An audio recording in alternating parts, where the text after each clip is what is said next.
క్రీస్తునందు ప్రియులారా, యేసుక్రీస్తు నామములో మీ అందరికీ శుభాలు తెలియచేస్తున్నాం. క్రీస్తు రాకడ ధ్వని శాంతి ఆదరణ సందేశాలు అను టీవీ కార్యక్రమం కొరకు ప్రేమతో మిమ్మల్ని ఆహ్వానిస్తున్నాం. మీరు మీ విలువైన సమయాన్ని కేటాయించుకొని మా కార్యక్రమాలు చూస్తున్నందుకు మీకు కృతజ్ఞతలు. ఈ కార్యక్రమాలు మీ ఆత్మీయ ప్రయోజనమునకు ఎంతో సహాయపడుతున్నవని నమ్ముతున్నాం. ప్రియులారా, ఈ టీవీ పరిచర్య కొరకు ప్రార్థించండి, సహకరించండి, ప్రోత్సహించండి.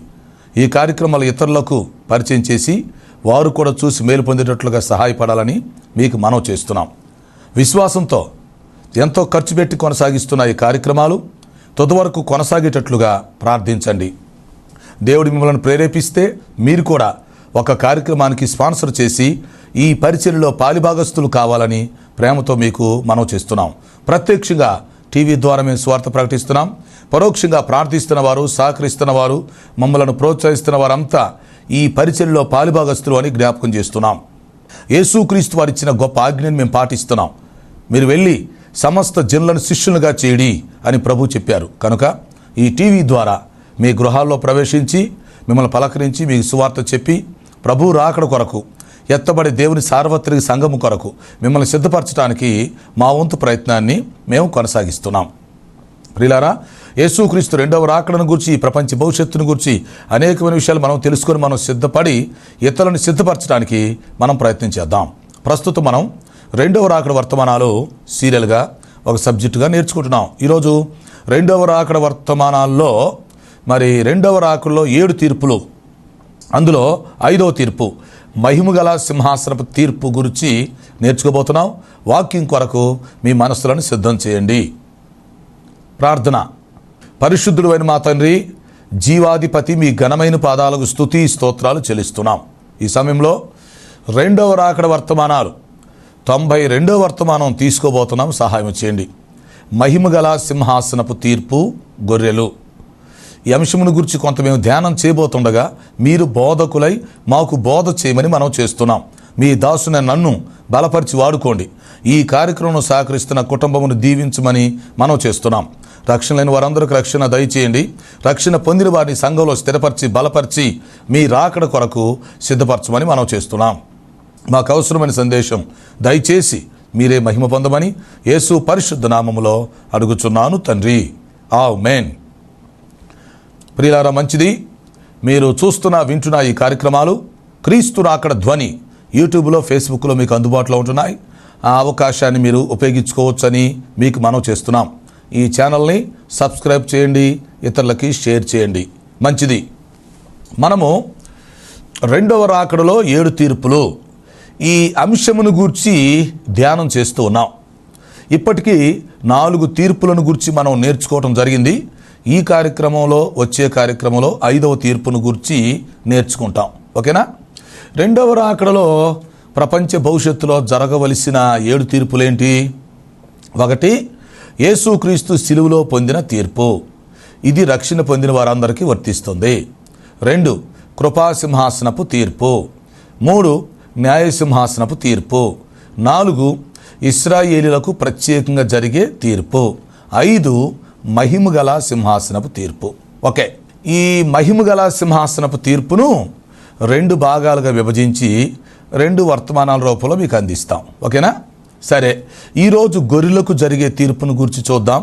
వచ్చే కార్యక్రమంలో మేకలకు జరిగే తీర్పును గురించి చూద్దాం. మహిమగల సింహాసనముకు సంబంధించిన తీర్పు బైబిల్లో ఎక్కడుంది? మత్తయి సువార్తలో 25వ అధ్యాయం 31వ వచనం నుంచి ఆఖరి వరకు మీరు చూడండి. మత్తయి సువార్త 25వ అధ్యాయము 31 నుంచి ఆఖరి వరకు మనం చూసినప్పుడు అక్కడ మహిమగల సింహాసనపు తీర్పుకు సంబంధించిన విషయాలు మనకు కనిపిస్తాయి. యేసుక్రీస్తు వారు మత్తయి సువార్తలో 24, 25 అధ్యాయాల్లో రెండవ రాకడ ప్రసంగం, ఒలీవల కొండ ప్రసంగం చెప్పటం జరిగింది. అవునా? ఈ 24వ అధ్యాయంలో ఏం చేశారు? రెండవ రాకడకు సంబంధించినటువంటి గుర్తులు, సూచనలు, ప్రవచనాలు, వాగ్దానాలు ఇవన్నీ చెప్పటం జరిగింది. యేసుక్రీస్తు రెండవ రాకడకు సంబంధించిన సూచనలు మత్తయి సువార్త 24వ అధ్యాయం ఆధారం చేసుకొని 10 సూచనలు, 10 వర్తమానాలు కూడా గతంలో మీకు అందించడం జరిగింది. తర్వాత మత్తయి సువార్త 25వ అధ్యాయంలో యేసుక్రీస్తు వారు తన రెండవ రాకడను గూర్చి తెలియపరుస్తూ 3 ఉపమానాలు చెప్పాడు. మత్తయి సువార్త 25వ అధ్యాయంలో ఈ 3 ఉపమానాలు మనకు కనిపిస్తాయి. ఒకటి 10 మంది కన్యకల ఉపమానం, 5 బుద్ధి కలిగిన కన్యకలు, 5 బుద్ధి లేని కన్యకలు. ఓకే, బుద్ధి కలిగిన కన్యకలు ఎత్తబడే సంగమునకు, బుద్ధి లేని కన్యకలు విడిచిపెట్టబడే గుంపుకు సాదృశ్యంగా ఉంటారు. అదొక ఉపమానం. రెండవ ఉపమానంలో తలంతుల ఉపమానం గురించి చెప్పారు. ఇది న్యాయ సింహాసనం దగ్గర మరి తీర్పులో మనం దేవునికి లెక్క అప్పగించవలసిన విషయం తెలుసుకోవటానికి తలంతుల ఉపమానం చెప్పారు. మూడవది మహిమగల సింహాసనపు తీర్పు. ఇది ఎప్పుడు జరుగుతుంది? యేసుక్రీస్తు తన రెండవ రాకడలో వచ్చినప్పుడు అర్థం చేసుకోండి. ముందుగా సంఘం ఎత్తబడి వెళ్ళిపోతుంది. ఆ తర్వాత మరి 7 సంవత్సరాలు విడిచిపెట్టబడిన మానవ జాతికి భయంకరమైన శ్రమలు కలుగుతాయి. అవునా? అదే 7 సంవత్సరాల కాలంలో అంత్యక్రీస్తు వచ్చి భూలోకాన్ని పరిపాలిస్తూ ఉంటాడు. ఓకే, సంఘం ఎత్తబడి వెళ్ళిపోయిన తర్వాత 7 సంవత్సరాల కాల వ్యవధిలో విడవబడ్డ మానవ జాతికి ఒకవైపు 7 ఏళ్ళు శ్రమలు జరుగుతూనే ఉంటాయి, మరొకవైపు అంత్యక్రీస్తు పరిపాలన చేస్తూ ఉంటాడు.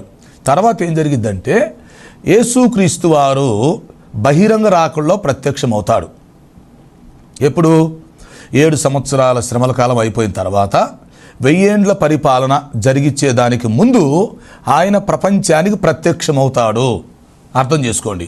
ఆయన ప్రత్యక్షమైనప్పుడు ఆయన మహిమగల సింహాసనం మీద కూర్చుంటాడు. యేసుక్రీస్తు వారు పరలోకంలోకి నుండి భూమి మీదకి దిగొచ్చినప్పుడు, భూలోకములో దేవుని యొక్క రాజ్యం స్థాపించినప్పుడు, 1000 ఏండ్ల పరిపాలన ప్రారంభించే ముందు మహిమగల సింహాసనం మీద కూర్చుంటాడు. ఆ సింహాసనం పేరే మహిమగల సింహాసనం అన్నారంటే అది ఎంత మహిమగా ఉంటుందో, ఎంత గొప్పగా ఉంటుందో మనకు అర్థమవుతుంది. ఒక్కసారి ఆలోచించాలి, ఊహించాలి. ఆయన గంభీరముగా మహిమ స్వరూపుడుగా మహిమ గల సింహాసనం మీద కూర్చుండి తీర్పు మొదలు పెడతాడు. ఓకే, ఈ తీర్పు ఎవరికి అంటే సజీవులైన అన్య జనాంగాలకు జరిగే తీర్పు.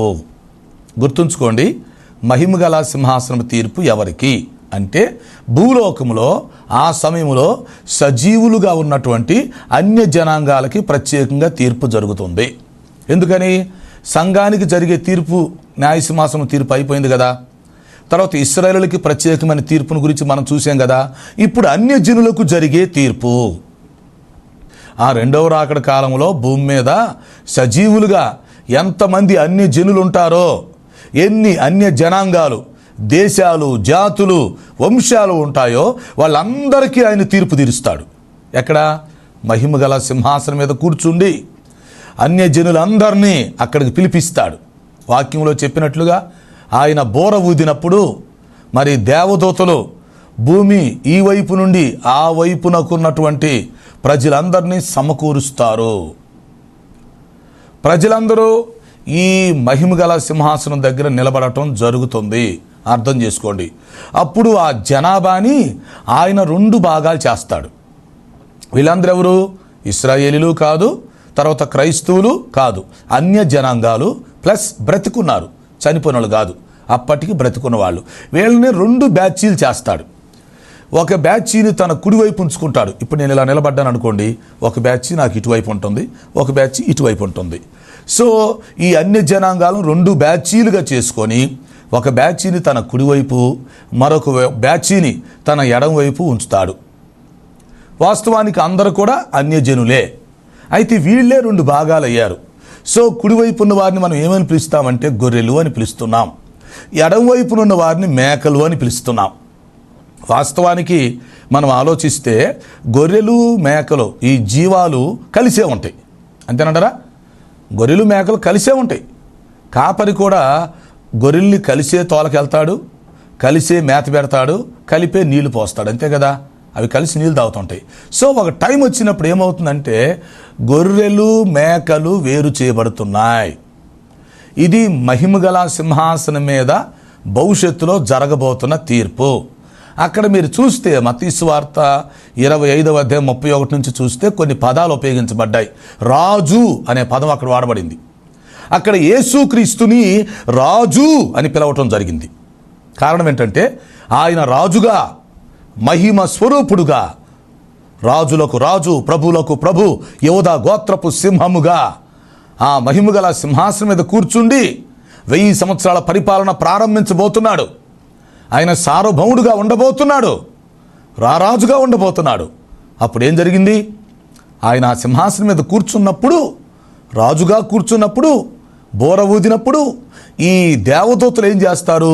నలుదిక్కుల నుంచి మానవ జాతి మొత్తాన్ని అక్కడికి పోగు చేస్తారు. సో అన్ని జనులందరూ ప్రభువు దగ్గర నిలబడక తప్పదో, నమస్కారము చెయ్యక తప్పదో, తీర్పు పొందక తప్పదు. అర్థం చేసుకోండి, తీర్పు నుంచి ఎవ్వరూ తప్పించబడలేరు. ప్రభువుకు నమస్కరించకుండా ఉండే ప్రసక్తే లేదు. అన్ని జనులందరూ 250 దేశాల్లో ఎక్కడున్నా సరే, ఏ కులములో ఉన్నా, ఏ మతములో ఉన్నా, ఏ జాతిలో, ఏ భాషలో, ఏ దేశములో ఉన్నా సరే, ఒకరోజు ఆ శ్రమల కాలం అయిపోయిన తర్వాత బహిరంగ రాకడలో మానవ జాతి, అన్ని జనాంగాలందరూ, అప్పటికి సజీవులుగా ఉన్న వాళ్ళందరూ అక్కడ సింహాసనం మీద నిలబడతారు. అక్కడ 2 పదాలు వాడాడు. ఒకటి రాజు అనే పదం వాడాడు. సో యేసుక్రీస్తు వారు రాజుగా కూర్చుంటున్నాడు. ఇప్పుడు ఆయన తీర్పు తీర్చబోతున్నాడు. ఇప్పుడు ఆయన పరిపాలన ప్రారంభించబోతున్నాడు. ఎస్, ఇప్పుడు ఆయన తన సార్వాధికారాన్ని ఉపయోగించబోతున్నాడు. సో యేసుక్రీస్తు రాజు. అక్కడ ఇంకో పదం వాడాడు. ఏంటంటే గొల్లవాడు అనే పదం వాడాడు. గొల్లవాడు గొర్రెలను మేకలను వేరు చేసినట్లుగా అన్నాడు. ఎస్, ఆయన రాజుగా సింహాసనం మీద కూర్చుంటాడు. తర్వాత ఏం చేస్తున్నాడు? గొల్లవాడు ఎలాగైతే ఈ గొర్రెలను మేకలను వేరు చేస్తాడో అలాగే మానవ జాతి మొత్తాన్ని, అనగా అన్యజనులందరినీ 2 గుంపులుగా విభజిస్తున్నాడు. ఒక గుంపుని కుడివైపు, మరొక గుంపుని ఎడమవైపు నిలబెడుతున్నాడు. సో కుడివైపు ఉన్న వారిని గొర్రెలనియు, ఎడమవైపున ఉన్న వారిని మేకలనియు మనం పిలుస్తున్నాం. సో ఇప్పుడు గొర్రెల గురించి మనం ఆలోచిస్తే ఎవరు? యేసుక్రీస్తు నేను గొర్రెలకు మంచి కాపర్ని అని చెప్పాడు, కానీ నేను మేకలకి కాపర్ని అన్నాడా?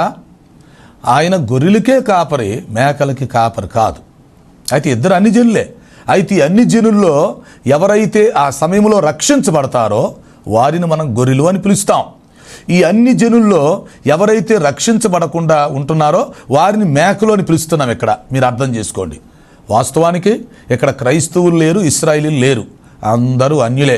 కాకపోతే ఈ సంఘం ఎత్తబడిన తర్వాత ఆ 7 ఏళ్ల శ్రమల కాలంలో అన్యజనుల్లో కూడా చాలామంది రక్షించబడతారు. దేవుని రాజ్యానికి వారసులయ్యే పరిస్థితి వస్తుంది.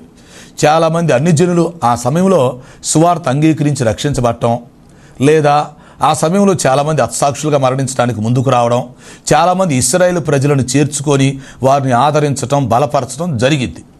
కనుక ఈ అన్ని జనుల్లో ఒక బ్యాచ్ని ఆయన గొర్రెలుగా తీసుకుంటున్నాడు. వారిని తన కుడివైపు నిలబెట్టుకున్నాడు. అప్పుడు మహిమగల రాజు ఏం చెప్తున్నాడు? తన కుడివైపు ఉన్న వారితో చెప్తున్నాడు. ఎస్, తన కుడివైపు ఉన్న వారితో చెప్తున్నాడు, నా తండ్రి చేత ఆశీర్వదించబడిన వారులారా. చూసారా? నా తండ్రి చేత ఆశీర్వదించబడిన వారులారా, లోకం పుట్టినది మొదలుకొని ఇప్పటి వరకు మీ కొరకు సిద్ధపరిచినటువంటి రాజ్యములోకి మీరు ప్రవేశించండి అని చెప్తున్నాడు. అంటే ఈ కుడివైపు ఉన్నటువంటి అన్ని జనుల్ని గొర్రెలుగా భావిస్తూ వారిని ఆశీర్వదించబడిన వారులారా అని పిలుస్తూ, లోకారంభము నుండి ఇప్పటి వరకు నా తండ్రి చేత సిద్ధపరిచినటువంటి ఆ రాజ్యములోకి మీరు రండి, ఈ 1000 ఏళ్ల పరిపాలనలో ప్రవేశిద్దురుగొని రండి, నేను మిమ్మల్ని పరిపాలిస్తాను అని కుడివైపున ఉన్నటువంటి అన్ని జనులతో చెప్తున్నాడు. చెప్తూ ఇక్కడ 6 విషయాలు ప్రస్తావించాడు. 6 అనే సంఖ్య మానవ సంఖ్య. గమనించండి, ప్రభు ప్రస్తావిస్తున్నాడు. ఏమని? ఈ కుడివైపున వారితో చెప్తున్నాడు, ఓ ప్రజలారా, నేను ఆకలిగొన్నాను, మీరు నాకు ఆహారం పెట్టారు. 1. 2, నేను దప్పిగొన్నాను, మీరు దాహం ఇచ్చారు. 3, నేను దిగంబరనై ఉండగా మీరు వస్త్రాలు ఇచ్చారు నాకు. ఎస్. 4, నేను పరదేశినై ఉండగా మీరు నన్ను చేర్చుకున్నారు. 5, నేను చెరసాలలో ఉండగా మీరు నన్ను చూడవచ్చితిరి. 6, నేను రోగినై ఉండగా లేక హాస్పిటల్లో ఉన్నప్పుడు మీరు నన్ను చూడటానికి వచ్చారు. అందువల్ల ఇప్పుడు మిమ్మల్ని నేను రక్షిస్తున్నాను, మిమ్మల్ని ప్రేమిస్తున్నాను, క్షమిస్తున్నాను, మిమ్మల్ని ఆశీర్వదిస్తున్నాను, మిమ్మల్ని నా రాజ్యంలోనికి ఆహ్వానిస్తున్నాను అని ప్రభువు చెప్తాడు. అప్పుడు ఈ అన్ని జనులు అంటున్నారు, ప్రభువా, అసలు నీవు ఎప్పుడు ఆకలి కొన్నావు? నీకెప్పుడు దాహమైంది? మేము నీకు ఎప్పుడు సహాయం చేశాం? అసలు నువ్వు పరదేశిగా ఎప్పుడు వచ్చావు మా దగ్గరికి? ఇదంతా ఎప్పుడు జరిగింది అని ఈ కుడివైపు ఉన్నటువంటి అన్ని జనులు ప్రభువుని అడుగుతున్నారు. అప్పుడు గమనించండి, ప్రభువు చెప్పే మాటలు అద్భుతం, మహాద్భుతం. అప్పుడు ఆయన ఏమంటున్నారు? మీరు నాకు సహాయం చేశారు అంటలా. అంటే వాస్తవానికి యేసు ప్రభుకు వాళ్ళు ఏం చేయలే. కానీ ఆయన ఏమంటాడు తెలిసిన, నా సహోదరులలో ఒకనికి చేసిన నాకు చేసినట్లే. నా సహోదరులు అంటున్నాడంటే ఎవరు? ఇశ్రాయేలు ప్రజలు. ఎవరైతే సంఘం ఎత్తబడిన తర్వాత విడిచిపెట్టబడే గుంపులో ఉన్నారో అందులో ఇశ్రాయేలు ప్రజలు. వాళ్ళు 7 ఏళ్ళు శ్రమల కాలంలో ఇక్కడ ఉండిపోయారు కనుక రక్షణ పొందనోళ్ళు అందులో 144,000 మంది శేషత ప్రజ ఉన్నారు కనుక నా ప్రజలను, ఇశ్రాయేలీలను ఆ సమయంలో అంత్యక్రీస్తు బాధ పెడుతున్నప్పుడు, సాతాను సంహరిస్తున్నప్పుడు నా ప్రజలకి శ్రమలు కలుగుతున్నాయి కదా. ఆ శ్రమల కాలంలో వారికి ఆకలి, ఆహారం లేదు, దాహానికి నీళ్ళు లేవు, వస్త్రాలు లేవు, పరదేశిగా ఉండవలసి వచ్చింది, చెరసాల్లో లేకపోతే హాస్పిటల్లో ఉండాల్సి వచ్చింది. ఆ సమయంలో నా ప్రజలు ఇశ్రాయేలుని చాలామందిని చంపేశారు కదా, కొంతమందిని బహిష్కరించారు కదా, హింసించారు కదా. అయితే మీరు సైతానికి భయపడకుండా, అంత్యక్రీస్తుకి లోబడకుండా నా ప్రజలను, ఇశ్రాయేలుకి మీరు సహాయం చేశారు. వాళ్ళెవరు? నా సహోదరులు. వారు నా రక్త సంబంధికులు. నేను ఆ వంశంలోనే పుట్టాను కాబట్టి నా వంశస్థులైనటువంటి, నా రక్త సంబంధికులైనటువంటి నా సహోదరులు ఇశ్రాయేలీలకి ఆ శ్రమల కాలంలో అందరూ వారిని ద్వేషిస్తూ ఉండగా, అందరూ వారిని తరుముతూ ఉండగా, అందరూ ఇశ్రాయేలుని చంపుతూ ఉండగా అన్యులైనటువంటి మీలో కొంతమంది జాలిపడి దయ చూపిస్తూ నా సహోదరులను ఆ టైంలో మీరు కాపాడారు. నా సహోదరులకు మీరు పోషణ ఇచ్చారు, దాహం ఇచ్చారు, వస్త్రాలు ఇచ్చారు, చేర్చుకున్నారు. అందువల్ల నా సహోదరులకు చేస్తే నాకు చేసినట్టే.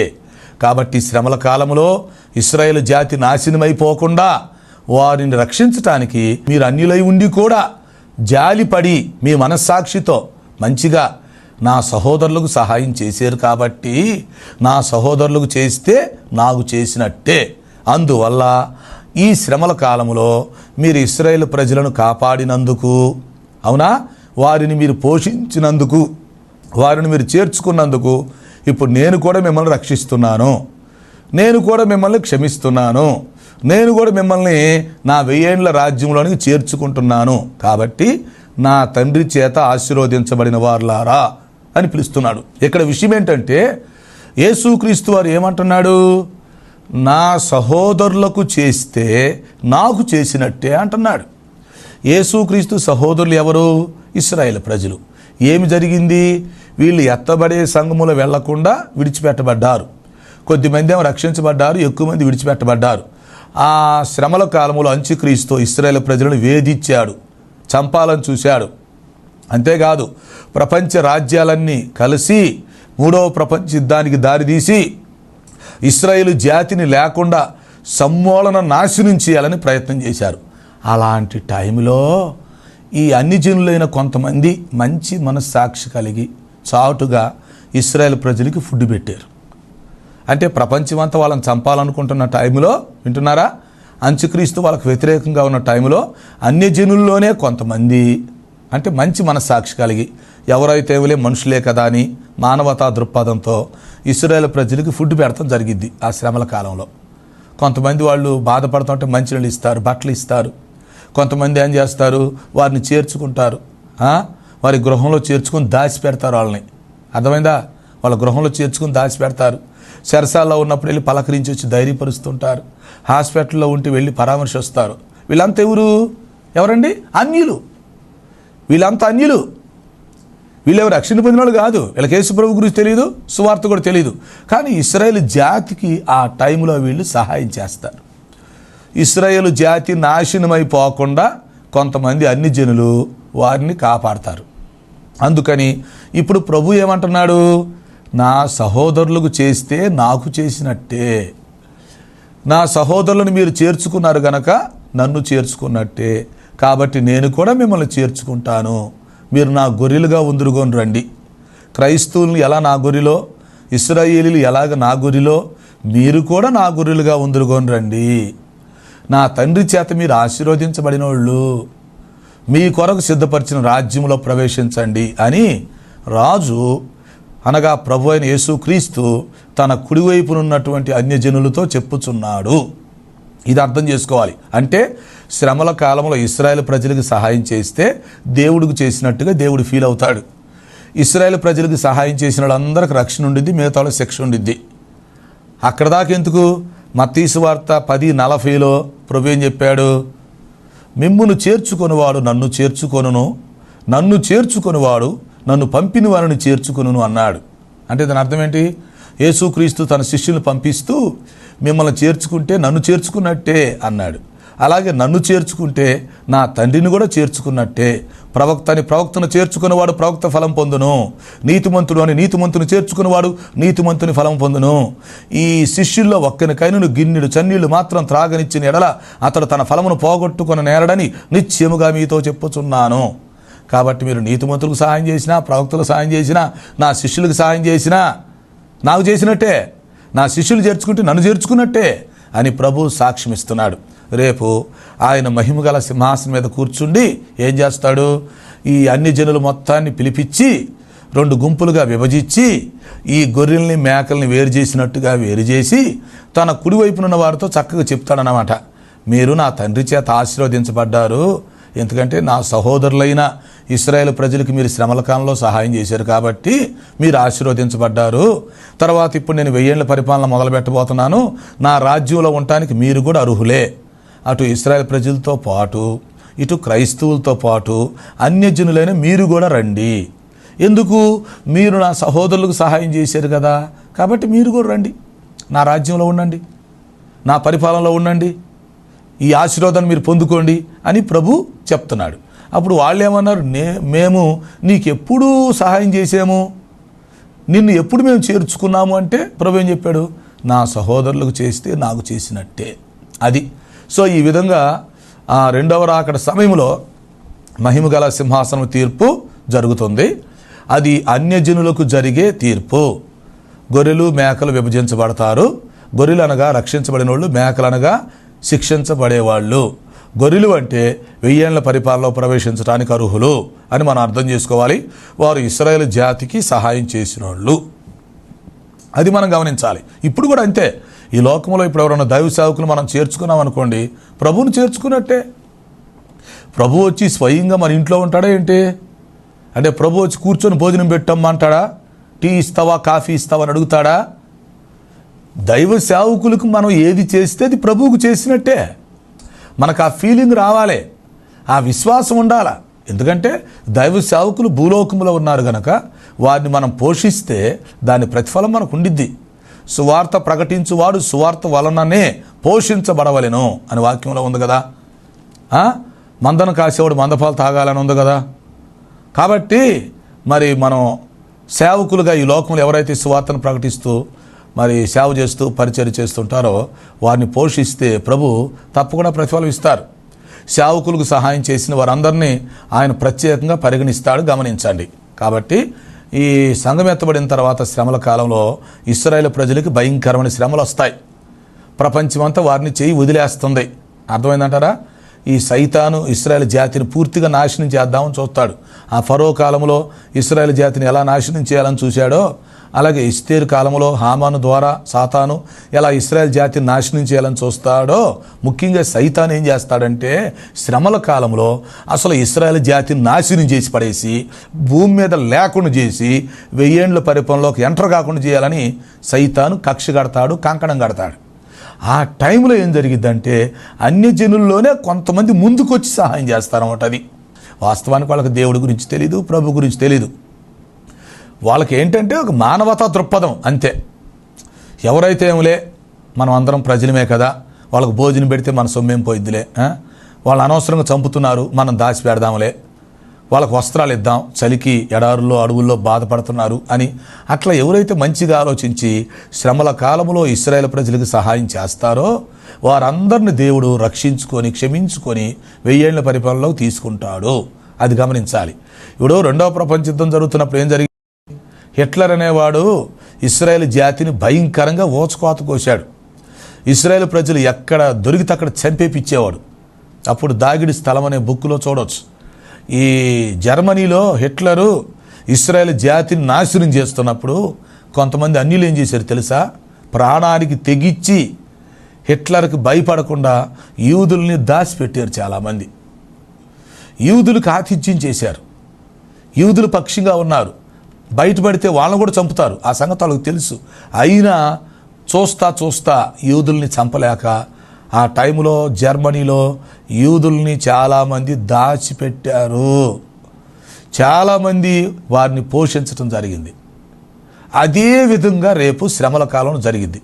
రెండవ ప్రపంచ యుద్ధ కాలంలో జర్మనీలో ఏదైతే జరిగిందో, హిట్లర్ ఇశ్రాయేల్ ప్రజల్ని వేధిస్తున్న టైంలో ఎలాగైతే కొంతమంది వారిని కాపాడారో, రేపు శ్రమల కాలంలో కూడా ఈ సైతాను, అంత్యక్రీస్తు, అబద్ధ ప్రవక్తలు కలిసి మరి భూరాజులందరితో ఏకీభవించి ఇశ్రాయేల్ జాతిని నాశనం చేసే టైంలో, భయంకరంగా చంపిస్తూ తరుముతున్న టైంలో కొంతమంది అన్యులు ముందుకొచ్చి వారికి సహాయం చేస్తారు. ఎవరో కొద్దిమంది ఉంటారు. అందరూ చెడిపోయిన వాళ్ళు ఉండరు కదా. దేవుని నమ్ముకోకుండా కూడా మంచి వాళ్ళు ఉంటారు కదా. దేవుని నమ్మకపోయినా కూడా మంచి పద్ధతి కలిగిన వాళ్ళు ఉంటారు. అట్లాగా ఆ శ్రమల కాలంలో కొంతమంది ఇశ్రాయేల్ జాతికి కాపాడతారు. ఇశ్రాయేల్ జాతిని పోషిస్తారు, సహాయం చేస్తారు. అందుకని ప్రభు కృతజ్ఞతగా ఏం చెప్తున్నాడు?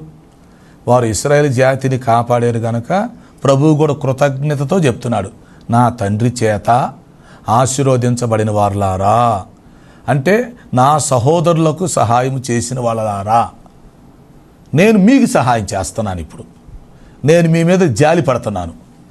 మీరు తెలియకే వాళ్ళ మీద జాలిపడి వాళ్ళకి సహాయం చేశారు. ఇప్పుడు నేను మీకు సహాయం చేస్తున్నాను. నా రాజ్యంలోకి రండి అని కుడివైపునున్న వారిని ప్రభువు పిలుస్తున్నాడు.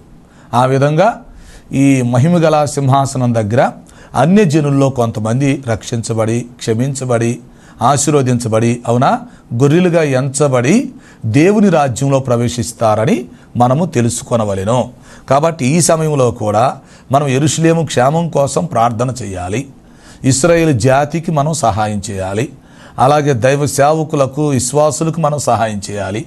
చేస్తే దేవుడు తప్పకుండా ప్రతిఫలం ఇస్తాడు. ఎందుకంటే మన దేవుడు రాజు, సార్వభౌముడు గనుక ఆయన రాజ్యం వచ్చినప్పుడు తప్పకుండా ప్రతిఫలం ఇస్తాడు. గనుక అర్థం చేసుకొని దేవుని పిల్లలకు మనం సహాయం చేద్దాం.